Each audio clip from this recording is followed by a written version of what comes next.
नमस्कार, मैं JRS news के लिए गिरीश सिकरवर। आज के ब्लॉग में मैं वक्फ संशोधन विधेयक को लेकर चल रही सुप्रीम कोर्ट की सुनवाई की ओर आपका ध्यान आकृष्ट करूंगा और इस बारे में भी आपको सूचना दूंगा कि किस प्रकार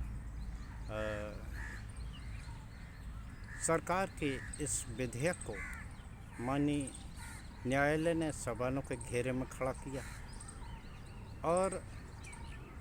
ईडी को लेकर पूरे देश में कल विरोध प्रदर्शन हुआ। आखिर इसका क्या कारण है, इसके बारे में भी आपको जानकारी दूंगा। सबसे पहले मैं वक्फ संशोधन विधेयक की ओर आपका ध्यान आकृष्ट करना चाहता हूं। इस संबंध में माननीय उच्चतम न्यायालय में 73 सामाजिक कार्यकर्ताओं, धार्मिक संगठनों व व्यक्तिगत लोगों और वकीलों ने अपनी याचिकाएं लगाई थी। कल इसकी सुनवाई जब 2 बजे की बाद शुरू हुई तो जैसे ही याचिकाकर्ताओं के वकीलों ने ये कहा कि ये इस निर्णय पर रोक लगा देना चाहिए और निरस्त कर देना चाहिए, तो उन्होंने कहा कि पहले हम देखेंगे और समझेंगे कि आखिर इसमें क्या हो सकता है। उन्होंने साफ पूछा, सबसे ज़्यादा जो आपत्तियां थीं उसको लेकर जब कपिल सिब्बल ने बहस शुरू की तो माननीय न्यायाधीश जो बेंच सुन रही थी, जिसमें कि मुख्य न्यायाधीश संजीव खन्ना जी थे और न्यायाधीश संजय कुमार और ए.बी. विश्वनाथन की पीठ ने जब सुनवाई शुरू की तो उन्होंने ये कहा कि समय कम है और याचिकाएं बहुत, तो हमें सभी को सुनना है, तो लिहाजा इसमें वो बातें ना दोहराई जाएं जो याचिका में उल्लिखित हैं या जो पब्लिक डोमेन में है। उन बातों को ही अगर आप दोहराएंगे तो निश्चित तौर पर अदालत का समय जाया होगा। लिहाजा आप कुछ नया अगर उसमें है तो आप उसमें करें। तो इसमें कपिल सिब्बल ने कानूनी पेचीदगियाँ उनको बताई कि किस प्रकार सरकार वक्फ यूजर और मुसलमानों के संगठन में नॉन मुस्लिम को शामिल करना और वक्फ की संपत्तियों को लेकर किस प्रकार उन्होंने सवाल जवाब किए। माननीय बेंच ने ये साफ पूछा कि आप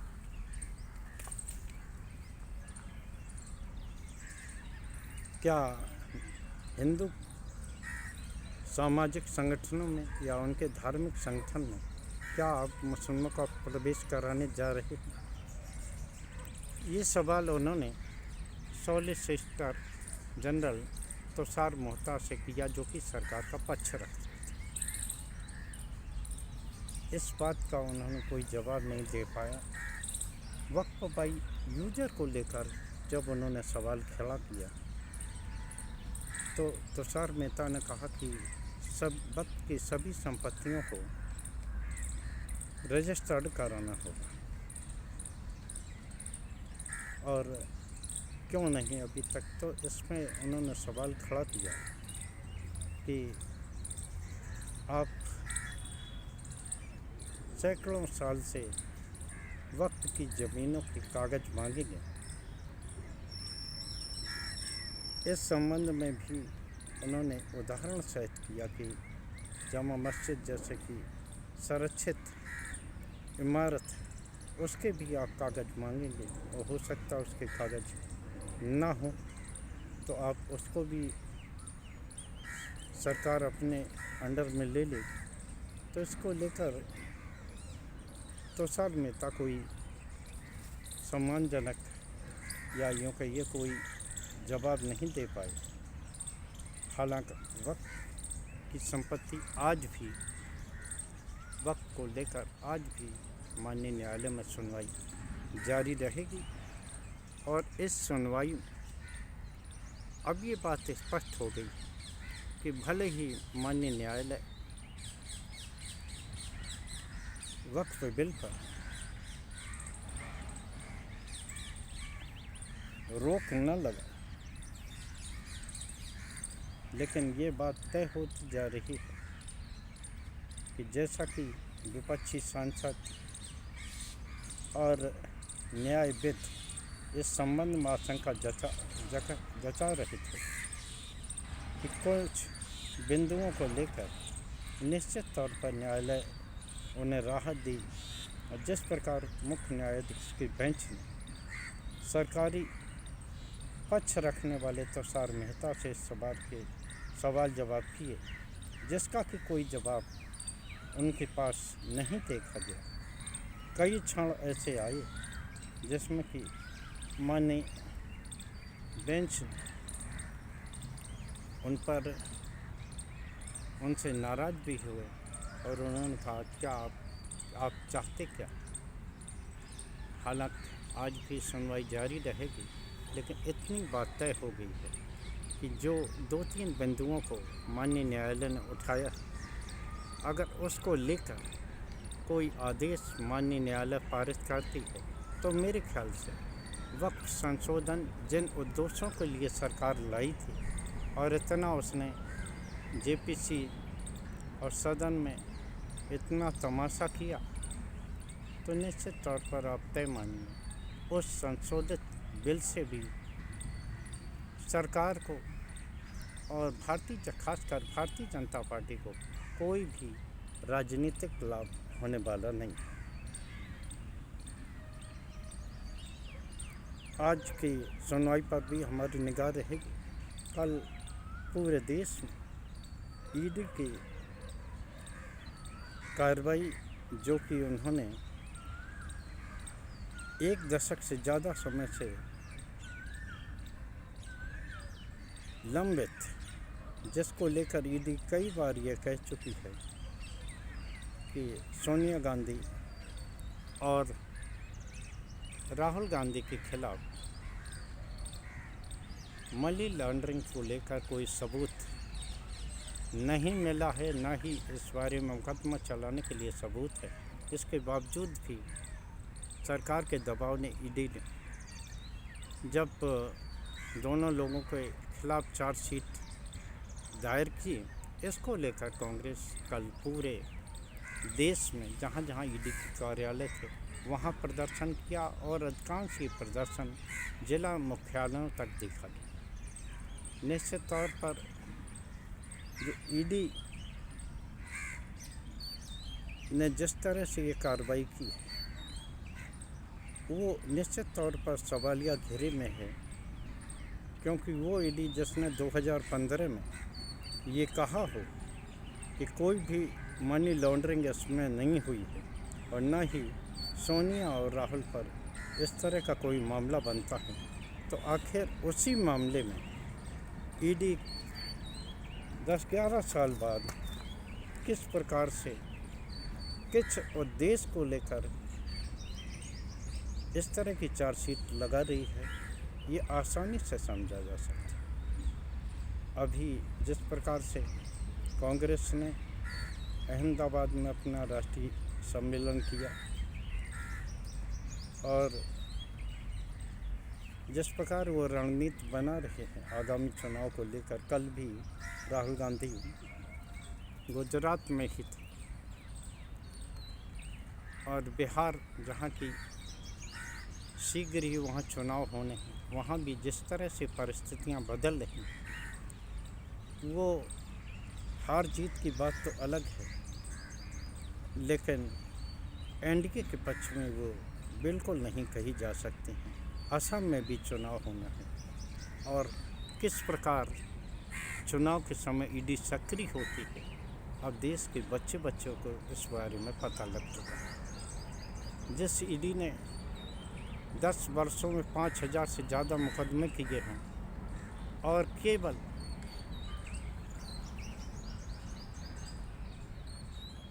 23 केस ही इस स्थिति पर पहुंचा पाए हों जिनमें कि कन्विक्शन होने की संभावना दिख रही हो, तो आप ये तय मानिए कि उस एजेंसी की विश्वसनीयता क्या है। जिन लोगों को खुद प्रधानमंत्री ने भ्रष्ट बताया, जिसको लेकर खुद प्रधानमंत्री श्वेत पत्र लेकर आए, यहाँ तक कि भारतीय जनता पार्टी ने नवीन जंदल आज को लेकर श्वेत पत्र निकाला, उनको कोयला चोर कहा और वो आज भारतीय जनता में शामिल होते ही दूध के धुले हो गए। चाहे हेमंत बिस्वा शर्मा हो, जिन्हें कभी सर्वाधिक भ्रष्ट मुख्यमंत्री इन्हीं देश के गृह मंत्री ने बताया था, प्रधानमंत्री ने बताया था, आज वो भारतीय जनता पार्टी के विश्वसनीय मुख्यमंत्री और नाक के बाल बने हुए। तो यहाँ ये प्रश्न उठता है कि आखिर ईडी का उपयोग राजनीतिक टूल के रूप में ही कर रही है सरकार को। ये सवाल इसलिए क्योंकि जब इस संबंध में जब चुनावी चंदे को लेकर भी जब सुनवाई चली थी, तब ईडी की भूमिका पर सवालिया निशान लगे थे कि किस प्रकार ईडी ने केवल पैसे के वसूली के लिए उद्योगपतियों पर छापे डाले और जैसे ही उद्योगपतियों की ओर से पैसे आ गए तो तुरंत ही उन्हें दोष मुक्त कर दिया गया या ईडी की कार्रवाई ढीली पड़।